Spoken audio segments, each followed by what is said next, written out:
The credit crunch is going to be one of the biggest stories of the next 6 months, Michael Schneider reports. Right now, financial institutions all over America are getting really tight with their money, but this is also happening in Europe. People can't get loans, they can't get mortgages, for example.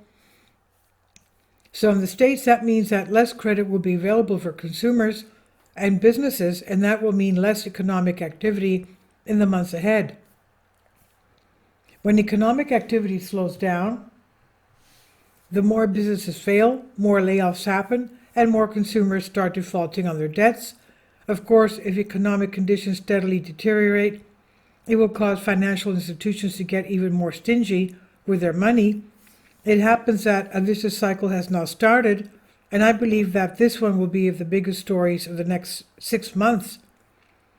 Earlier today, I was quite alarmed to read that the top economist at Citibank is now publicly warning about the possibility of a substantial credit crunch in the next months ahead.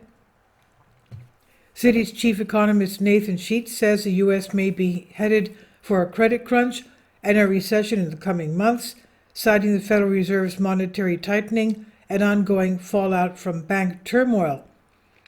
So how soon will it be before things start getting really bad? According to Sheets, this credit crunch could unfold in the coming months and quarters. He said, "We've moved from what I've called the acute phase of the bank stresses, where it's about bank runs and uncertainties about institutions failing," the firm's top global economist said. "This is where banks are thinking about their balance sheets and asking themselves, well, can we continue to extend credit the same way as we have over the last several years?" Sheets added, "And as the result of that process, we believe that there could be a credit crunch in the economy. That's something that will unfold in the coming months and quarters and could indeed make that recession that we're expecting somewhat longer than it would be otherwise and somewhat deeper." Now let's keep in mind, that's how banks make money. If they don't lend money, they can't make money. That's what causes their income to be generated. So what do? Just sit with their hands crossed and twiddle their thumbs? That's not going to work out for them. Now, going back to this, without a doubt, it's going to take some time for this crisis to fully play out, but we continue to get more evidence that the credit crunch has already begun. Zerohead just posted an article entitled, "We scrambled and spoke with well over 100 banks. Not one will provide financing." And I was astounded to read that more than 100 banks have refused to finance a developer's project. If you go to 100 different banks, you would think that at least one would be willing to take a risk. But this just shows how much the environment has changed. And as the environment has shifted, the economic numbers just keep getting worse. In fact, one CEO is calling the latest economic data brutally bad. The U.S. is on the brink of recession, judging from its brutally bad economic data. Chris Watling, chief executive of financial advisory firm Longview Economics, said in an interview with CNBC this week, according to the strategist, one of the factors pointing to a looming recession is the latest reading of the leading economic index for the U.S., which fell by 1.2% in March, its lowest level since November 2020. And just a few hours ago, we got more bad news. The Dallas Fed Manufacturing Survey dropped more than expected, and it's now fallen for 12 months in a row. The Dallas Fed Manufacturing Survey for April printed considerably below expectations. Analysts expected a rebound from minus 15.7 to minus 11, but instead the headline index plunged to minus 23.4, just shy of post-COVID lockdown lows. And that's the 12th straight month of contraction, the survey said. So far, the numbers being put out by the Biden administration tell us that we're not officially in a recession, but it sure looks like a major economic downturn everywhere that we look. Walmart is closing stores, Bed Bath & Beyond is completely going out of business, and Disney's laying off thousands of workers.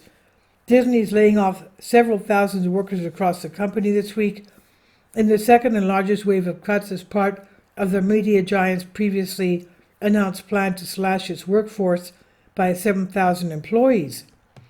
The latest round of job cuts will impact ESPN, Disney's entertainment division, Disney Parks, and its experiences and product divisions as part of a larger workforce reduction plan announced in February by Chief Executive Bob Iger in an aim to save $5.5 billion in costs, the company said. The company had suspended its dividend payments during the pandemic, but Iger announced in February that he expects them to return. Did global central banks anticipate that this was coming? They have been purchasing precious metals at the fastest pace since the 1950s, and it would only make sense to do that if very troubled times are ahead. The central banks around the world have also been setting the stage for historic restructuring of the worldwide financial system. This week, the Federal Reserve announced that the FedNow service will be ready to launch in the month of July. The Federal Reserve on Wednesday announced a July launch of its FedNow service, which will enable all U.S. banks to offer instant payments 24/7 and will constitute the infrastructure of a central bank digital currency, CBDC, by linking each banking node directly to the Federal Reserve, according to financial experts. FedNow will enable all the banks, any bank in the United States, not just the big ones, to offer instantly available funds in real-time payments to their customers, explained Fed Chair Jerome Powell before the House Federal Finances Committee Services Committee on March 8. This is a really big deal because, as many experts have pointed out, the FedNow service will lay a foundation for the coming CBDC that the Federal Reserve plans to introduce, that's digital currency. While Federal Reserve Chair Lael Brainerd maintained during a House of Representatives Committee on Financial Services hearing in May that CBDC could take 5 years to launch due to needed security and design features, she added that FedNow will still serve many of the same functions as a CBDC, according to the financial news outlet. Financial advisor Joe Brown has warned that FedNow serves as the foundation or infrastructure for a CBDC, bringing the country only a step away from deployment of a central bank digital currency, that's a CBDC, central bank digital currency, once the FedNow system is fully functioning. So it looks like they are already preparing one of the solutions, quote unquote, that they plan to roll out once the coming economic crisis becomes quite severe. Everything happens for a reason, and those that think they're running the show are always looking ahead. But this time around, I think that they have bitten off more than they could chew. Our world is rapidly descending into a state of complete and utter chaos, and our leaders will not be able to prop up their precious systems for too much longer. This story will take some time to fully unfold, and at this point it's getting really hard to deny where things are eventually heading. This is by Michael Snyder. About the author, he says, "My name is Michael, and my brand new book entitled End Times is now available on Amazon.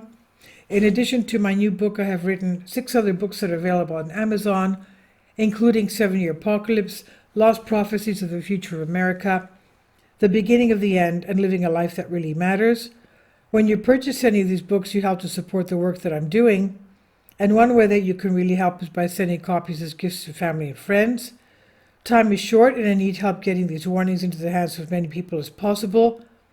I have also started a brand new Substack newsletter, and I encourage you to subscribe to that so you won't miss any of the latest updates. I have published thousands of articles on the Economic Collapse blog, End of the American Dream, and the Most Important News.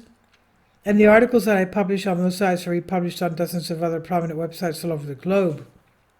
I always freely and happily allow others to republish my articles on their websites, but I also ask that they include this about the author section with each article.